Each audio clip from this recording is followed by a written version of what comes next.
So the first thing you're going to want to do is you're going to want to take out these cards with the skulls on the back. Make sure that every player in the game has 5 of these cards and sets them in front of them with their own unique color. So right now we have a 3-player game set up. All the rest of these can go back into the box. Next, you're going to take the remainder of the cards, except for this one double-sided player reference card, which is somewhere near the middle. You're going to shuffle these up. And you're going to make sure that each player has 10 of these cards. The oldest player is going to go first, and now you're ready to start the game going clockwise around the table. So on your turn, there's going to be one of 4 things that happen. So we're going to go over the 4 different things that will happen quickly and check out the game first. First and most common is that you're just going to play a card from your hand, and then you will announce the number that is either on the card, it's the first card to go down here, or the new number for this card right here. So I'll show you an example. So for instance, this player might put 5 here, and now the turn is over. We go over to the clockwise to the next player, and they would decide to put another 5 here. So it's going to say 5 to see 10, because the number of the discard pile has now increased. This person might go 4 and go 14. Now, why you're doing this is because if you ever go over 21, then you have yourself an issue. You cannot play a card here that goes over 21. The first thing you do on your turn is play a number not going over 21. If you do that, your turn is over. The next story that might happen is you might have a handful of cards, but they're all numbers, and you can't play them because all those numbers make this number go to over 21. If that happens, what you do is you flip over one of your heart cards to a soul, and your last one you're completely out of the game, which we'll talk about in a second. But then it moves on to the next player who will play a card onto the discard pile, but now the discard pile is restarted back at 0. Now, the next thing that might happen on your turn instead of playing a number card is that you might play one of the wild cards. So let's go over all those. The first special card we have is the draw 1, and we'll also show you the draw 2. This is really quite simple. You play this card down, your turn is over, everyone else has to draw either 1 or 2 cards. This is everyone else at the table aside from you. Now, why do I not want to draw cards? Well, that's because the object of each round is actually to play your last card onto the pile, which we'll explain after we go over the wilds. But these are really quite simple. But moving on to the next card, we have the pass by. You play this card, it's really quite simple, just like your turn is over. Just play that and done. Come on.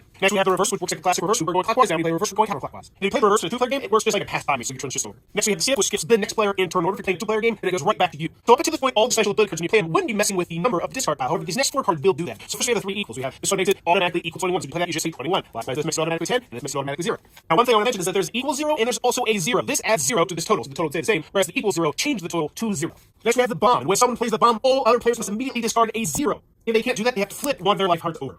Either way, after bomb plays, the discard pile is going to reset back to 0, and no other wild cards do not count as 0. You have to have a legit 0 in order to avoid the bombing. And the last special ability card is the redeal. All players hand their cards to whoever played this card. That player's going to shuffle up all the hands together, including their own, and then deal them back out, starting with a player to their left. Now, don't shuffle up the draw piles of the discards or anything like that, but the discard pile is going to get reset to 0, and the play will continue as normal in whichever direction it was going. And if this happens to be the last card that is played in someone's hand, the round is still over if they've won. Which actually leads me to the 4th action that will take on your turn, which once again, play a number, play a special ability card. You can't play anything, so you have to flip over one of your hearts. But the last option, the best one is, if you haven't played your last card, the only one card left against the turn, you play it legally, then all other players are going to flip over one of their heart cards, and then you're going to completely restart a new game of this. But at whatever hearts you were at, so you take all the cards, you shuffle them back up, but at the beginning of the game, the heart situation is still going to stay the same. And you're going to do this until only one person is left alive in the game. If you get eliminated, just slide your cards to the bottom of the discard pile like so, you can go grab smoothly. But that's how you're going to play 5 live. But now let's talk about the 2 different variants that you can play with. So first, we have the alternate sudden death ending, which is going to make the game quicker. And how this works, the game ends as soon as one player flipped over all 5 of their live cards, and the player with the most unflipped live cards wins the game. So in this instance, it would be tie. And if that happens, the tied player is going to add up the value of the number of cards in their hand, and the player with the lowest total wins. Otherwise, it's just whoever has the most heart showing. So right now, bad would win. Now, if you're playing 4 or 6 players, what you can also do is try the team variant of the game. So for instance, if it's a 4-player game, this player would be team 1, this player would be team 2, this player would be team 1, and this player would be team 2. And you can go up to 3 teams if you're playing the 6-player version of the game. Now, when you play the team game, each player are still going to get 10 cards at the beginning of the game, but each team is only going to use 1 set of hearts.